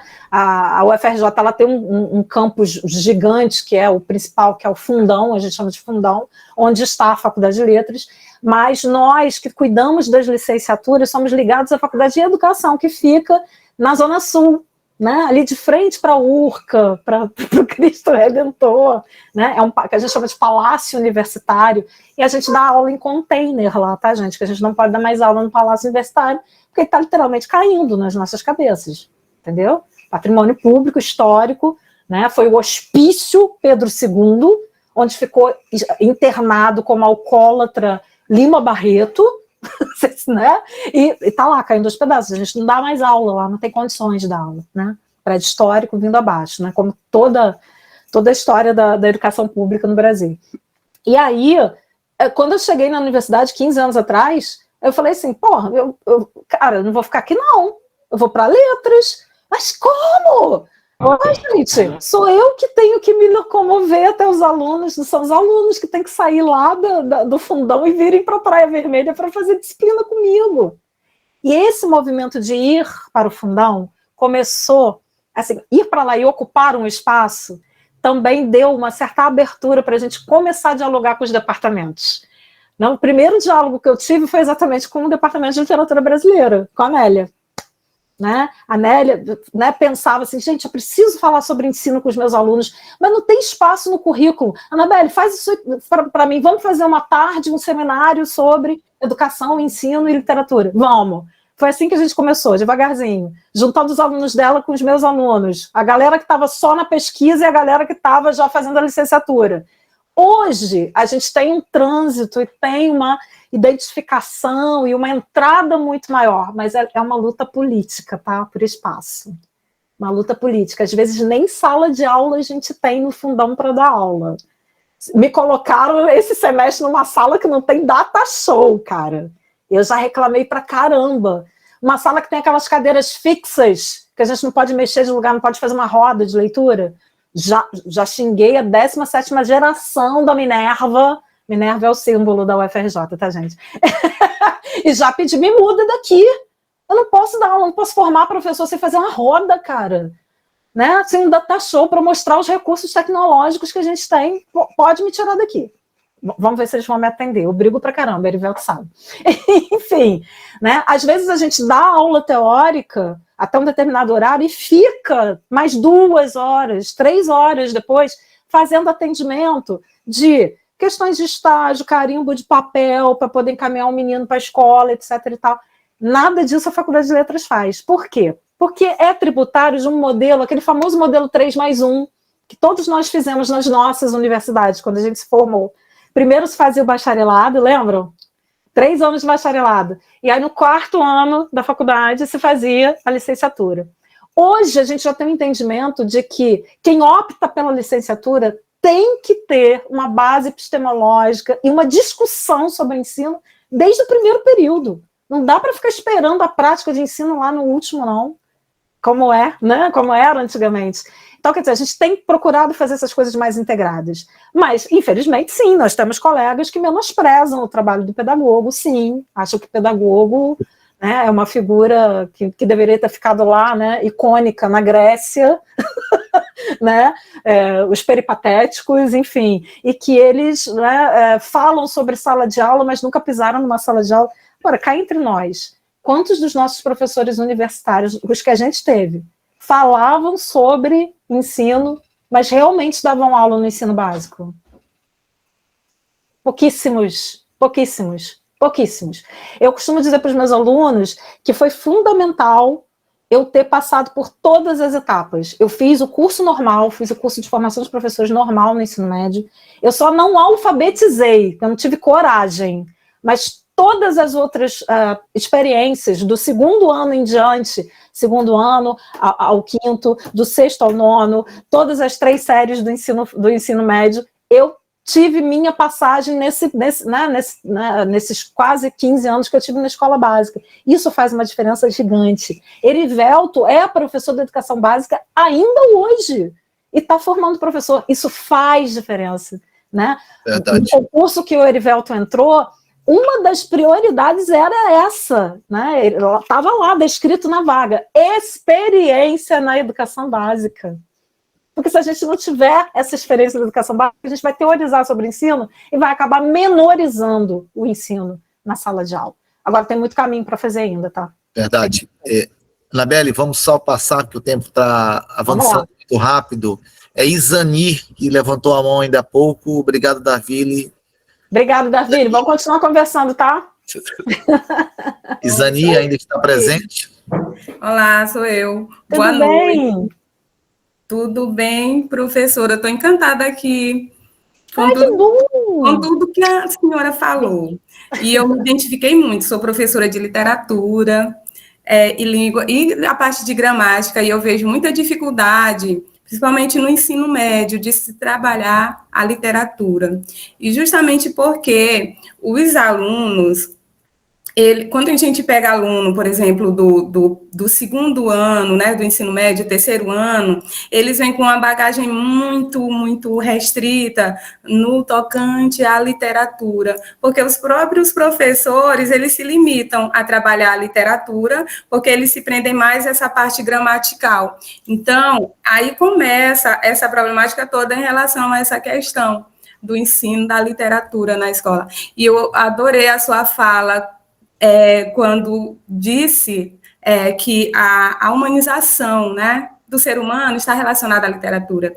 E eu digo muito isso aos meus alunos, eu sempre estou chamando a atenção dele para a importância da literatura, porque é através dela que eles vão desenvolver um senso crítico em relação a tudo, a está em seu meio, né, no meio social no qual eles estão inseridos. E eu sempre tento, e uma coisa muito importante, eles têm uma certa resistência, né, quanto à literatura clássica, né, a ler Machado de Assis, a ler uma obra de José de Alencar, justamente porque eles alegam que não entendem a linguagem, mas eu percebo que quando a gente tenta aproximar essa linguagem, né, de uma escola literária, né, aos acontecimentos do dia a dia, aí eles já ficam mais animados, e quando a gente lança um desafio para eles, para fazerem essa ponte, né, de trazer para a realidade deles algum personagem, né, de alguma obra literária,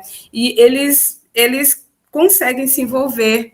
E um fato bem interessante que aconteceu, eu estava dando aula falando sobre a Semana de Arte Moderna, falando sobre o episódio que ocorreu com a Anita Malfatti, né? Eu achei tão interessante quando um aluno disse, justamente quando ela foi criticada, né, por Monteiro Lobato, e um aluno pegou e falou assim, professor, então a Anita foi a primeira cancelada aqui do Brasil, né? Eu achei tão interessante essa ligação que ele fez, né? Aí depois eles foram fazer a associação da Anita Malfatti com a Anita cantora, né? E a forma como ela é tão cancelada por conta dessa loucura que ela faz aí das composições, da forma como ela reage. Aí eu achei muito interessante e pertinente a gente fazer isso, né? Trazer para a realidade deles. Quando a gente traz para a realidade deles, eles se envolvem bem mais, né?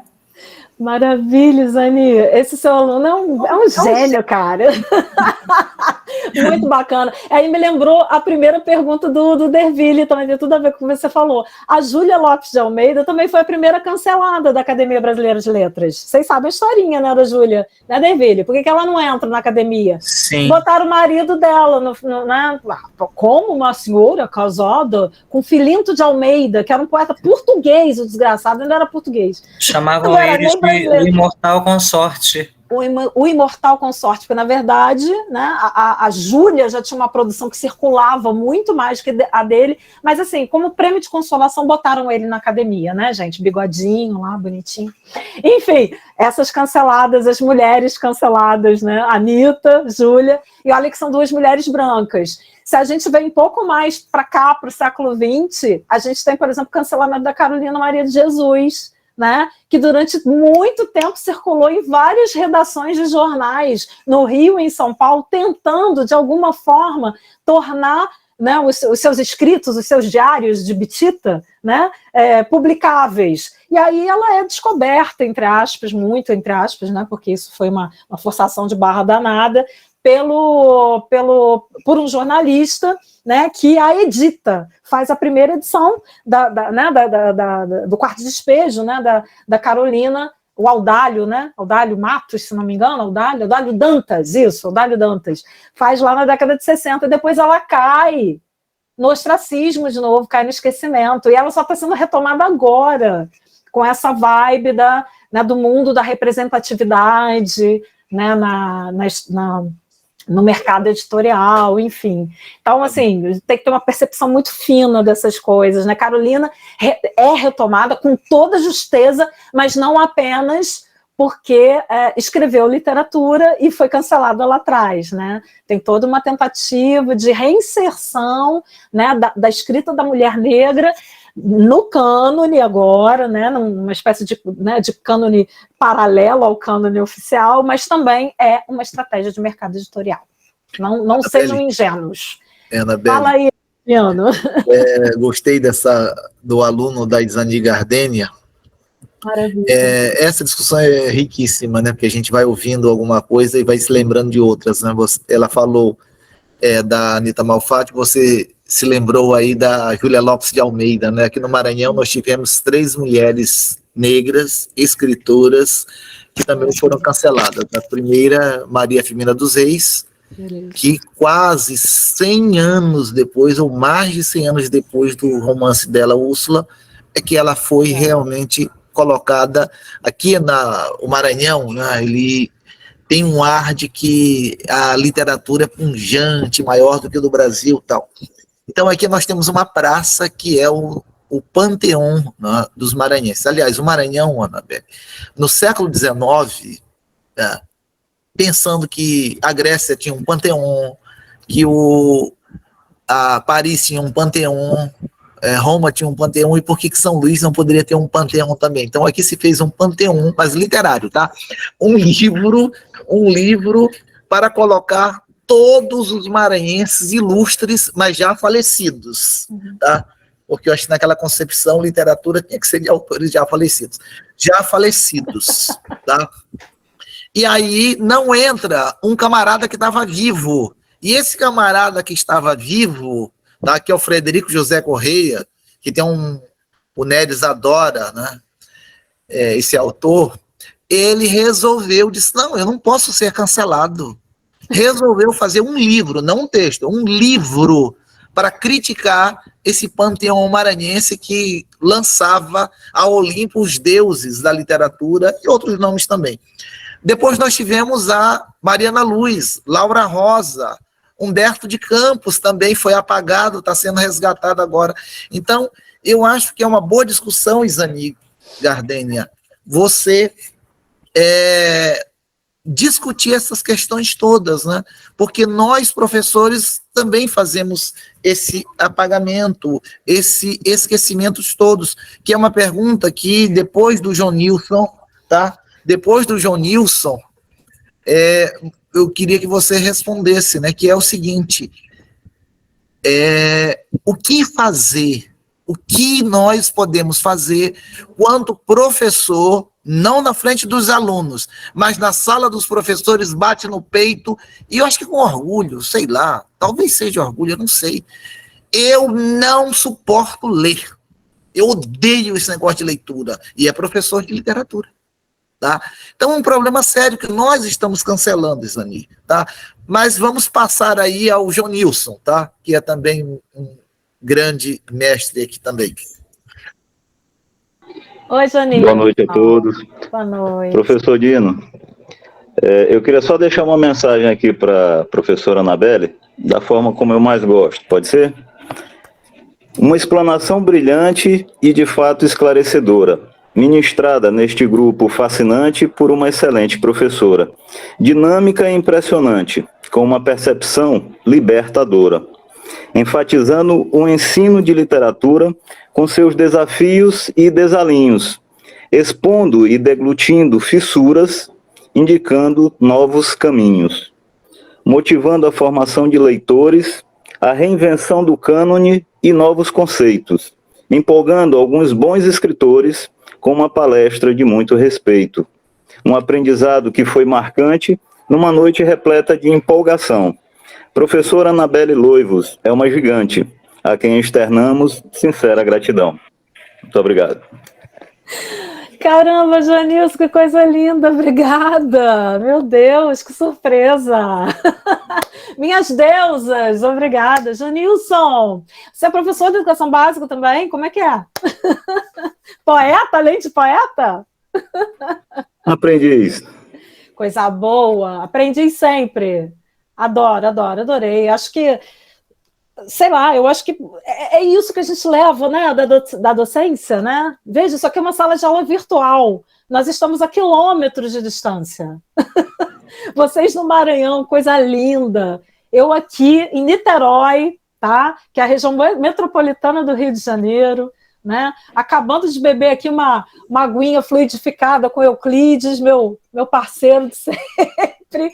E, de repente, a gente compartilha esse tipo de saber, que é um saber que não está previsto na academia, né? Está lá, né? O que o Janilson faz é uma gesta, é quase uma carta de gesta a uma professora que está aqui compartilhando com vocês alguns momentos, algumas reflexões das suas esquisitices, das suas maluquices, ou dos seus, né, enfim, sei lá, das suas utopias. Eu gostaria que a minha sala de aula fosse assim, que cada aluno no final da aula se pronunciasse dessa maneira que o Joilson se pronunciou. Né? Deu vontade mesmo de fazer assim, esse grande finale, né? Que quer dizer, no final das contas, a gente se olha e se entende de forma poética, entende também a profissão de uma forma poética, né? Eu acho que isso é fundamental. Se a gente não perceber que a gente está lidando com arte, com cultura, a gente não está ensinando necessariamente que 2 e 2 são 4 e a gente sabe que não são. Até um professor de matemática sabe que não são 4, nem sempre são. Então, se a gente não se dá conta disso, a gente perde a poesia, né, do ato de ensinar. E eu acho que o Janilson, né, veio no momento certo aqui com a poesia do grupo, né, só posso me sentir muito honrada, né, com esse oferecimento. Bacana demais estar aqui com vocês. Obrigada, Janilson. Eu quero esse poema, podem me passar. Já vou botar meu e-mail aqui de novo, quero ele, hein? Vamos conversar na loivos@gmail.com. E aí o Dino me pediu para falar uma coisa também, né, Dino? Sim, quando o professor não consegue ser leitor. Não consegue ser leitor, né? Aí eu acho que ele precisa fazer outra coisa, né, gente? Vocês não acham, não? Tipo assim, meu filho, vira coach, entendeu? Vai produzir PDF, PPT, vai revisar a tese acadêmica, né? Você tem o conhecimento linguístico para isso. Vai fazer outra coisa, não entra na sala de literatura, não. Faz isso com a minha filha, não. Por favor. Eu tenho uma filha de 13 anos que está em formação, e assim, eu agradeço todos os dias pelas escolas públicas pelas quais ela passou. Ela é filha de uma professora pública, ela estuda em escola pública, porque eu tenho uma opção de vida de defender a escola pública, né? E eu acho que a gente tem que vestir a camisa mesmo, né? E a minha filha se tornou a leitora que ela é, porque ela teve professoras e professores engajados, militantes na escola pública. Eu me lembro como se fosse hoje uma professora do 3º ano, lá do ensino fundamental, doutora em História, dando aula para o ensino fundamental por opção. Ela foi a primeira professora que introduziu a questão antirracista, por exemplo, na sala de aula da minha filha, e fez a minha filha ler Maya Angelou. Minha filha leu Bell Hooks com ela, no 3º ano. Meu Crespo é de Rainha. E a minha filha é uma menina lindinha, lourinha, de olhos verdes, tá, gente? Só que a turma dela, majoritariamente, era de meninas negras, e que fizeram depois um uma oficina de turbante e aprenderam que o cabelo delas era assim, uma coroa de rainha, de ancestralidade, né? E a minha filha foi junto, né? Foi junto lá tecer os turbantes junto com as colegas, né? A melhor amiga da minha filha é filha de uma mulher, uma mãe solo, que passa e lava roupa para fora. Olha que bacana. Onde que a minha filha teria esse tipo de convivência com o real, com o mundo real, se não fosse na escola pública? Né? Verdade. Muito bom mesmo. Muito bom. Erivelton, muito bom ter você aqui, tá? Isani, muito bom ter você aqui hoje. Demais colegas, Jonilson, Darville e tantas outras pessoas, né? Foi um prazer enorme. Então, como eu disse antes, felizmente, né, nós vamos ter uma segunda e terceira, porque quem consegue contagiar, né, as pessoas, seus leitores, seus professores, se torna também responsável, né? Depois, né? Sério, né? Ninguém mandou você ser tão genial nesta noite que agora nós vamos precisar mais do seu apoio, do seu carinho e tudo mais da sua fala, tá? Ai, que bom. Anabelle, agora eu queria então que você fizesse suas considerações finais, como é de praxe aqui. Que bacana, gente. Olha, considerações finais, caramba. Tá, eu vou fazer vou lembrar de um grande professor que eu tive, é uma crônica que eu escrevi sobre ele, só que eu não vou ler a crônica, eu vou contar de cor para vocês. Eu me lembro que eu estava no sétimo ano do ensino fundamental, era a antiga 7ª série, né, naquele tempo, e primeiro dia de aula, entra na sala de aula um professor sério, alto, gordo, com óculos aqui, ó, na ponta do nariz, olhando a gente assim meio de soslaio, cheio de esquadros, réguas. Era aula de desenho geométrico. Eu já era das letras, já tinha sido cooptada pelas letras e achei, a gente não vai se dar bem. O nome dele ainda era o nome de pintor famoso, ele se chamava Pedro Américo. Então, falava alto, sabe? A voz dele ressoava lá na última carteira da sala. Só que ele entrou na sala de aula e antes de dizer qualquer coisa para a gente, primeiro dia de aula, ele colocou um poeminha, uma epígrafe na beirada do quadro. E a epígrafe era de Cecília Meirelles. Era o seguinte poema, o seguinte trecho de poema da Cecília. Um beijo seria uma borboleta afogada em mármore. Um beijo seria uma borboleta afogada em mármore. Ele escreveu isso na beira do quadro e se apresentou, bom, sou Pedro Américo, eu sou professor de desenho geométrico, pegue os cadernos, material, esquadro, compasso, vamos lá. E foi uma metralhadora giratória até o final da aula, encheu o quadro, mas aquele cantinho do quadro que ele escreveu, o poema de Cecília, ficou. E eu fiquei, eu olhava para aquele poema e falei, gente, que esse homem é louco? O que ele está querendo com isso? Por que ele botou um poema de Cecília Meirelles ali no canto do quadro? Faltando 5 minutos para terminar a aula chata, entre aspas, de desenho geométrico, aí o Pedro Américo vira para a gente, ei, vocês viram aí o que eu coloquei no início da aula? Alguém quer falar sobre isso? Sabe como chama isso? Poesia. E sabe o que é isso? É muito mais importante para vocês do que esse esquadro, esse compasso e todas essas fórmulas matemáticas que eu coloquei aqui no quadro. Leiam poesia para vocês serem gente. A partir daquele momento eu me apaixonei pelo Pedro, né, gente? Aí eu passei a amar as aulas de desenho geométrico, porque ele invariavelmente sempre colocava um poeminha, né? E eu me lembro como se fosse hoje, na minha formatura de 8ª série, naquele tempo era 8ª série que a gente se formava. Ele me deu de presente um livro do Essa de Queiroz, aí, Dino, Os Maias, com capa dura, encadernação dura, com aquela, sabe, aquela capa vermelha, com aquelas letras douradas, assinatura do Essa. E ele disse para mim assim, surrupiei da minha coleção que eu dei para o meu filho Samuca, Samuel, o filhinho dele, e herdar todos os livros dele. Não conta para ele não, senão ele vai brigar comigo. Mas você tem que ler esse livro. E foi ali, na 8ª série, que eu me apaixonei pela literatura portuguesa, e depois eu fui acabar estudando, fazendo mestrado, doutorado em literatura portuguesa, em grande parte por causa do Pedro e daquele livrinho que ele me deu na 8ª série.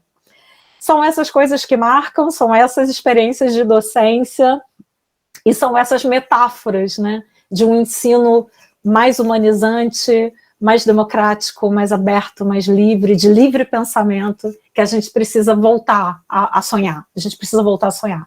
A gente precisa acreditar que borboletas podem ou não se afogar em mármore, como diria Cecília.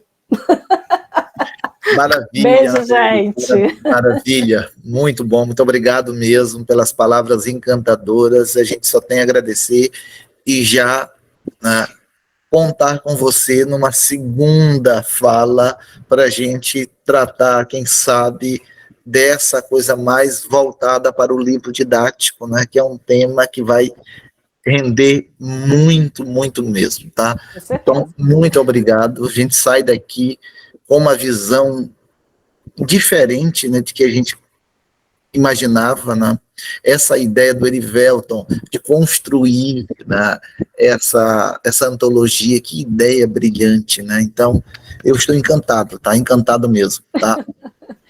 Boa noite mesmo, obrigado mesmo, minha gente. Que coisa boa. Vamos abrir as câmeras, gente, para a gente fazer um print dessa sala bonita aqui, quero guardar vocês, minhas retinas nada fatigadas. Que bacana! Gente bonita, coisa boa. Posso fazer um print? Rapidinho? Só um momentinho, Linda Barros, abre a Neres. Renata tá por aí ainda? Renata que me convidou gentilmente, queria agradecer também o convite da Renata. Obrigada pela presença, não disse que vocês iam gostar, ela é um espetáculo. Muito boa. E obrigada aí pelas indicações sempre, uma parceira também. Valeu, Renata, tudo de bom. Então, agora façamos, né? Acho que todo mundo que tinha abrir a câmera já abriu. Então, aquele melhor sorriso para a gente se lembrar desse dia de hoje, gente. Atenção, 1, 2, 3. Estou fazendo aqui o print, tá? Só um instantinho.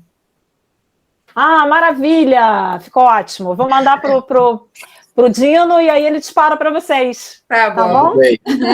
Então tá bom, Boa gente. Noite, Boa gente. noite. Tudo Boa de bom. noite, muito obrigada. Até a próxima. Até a próxima, com certeza. Tudo de bom. Tá.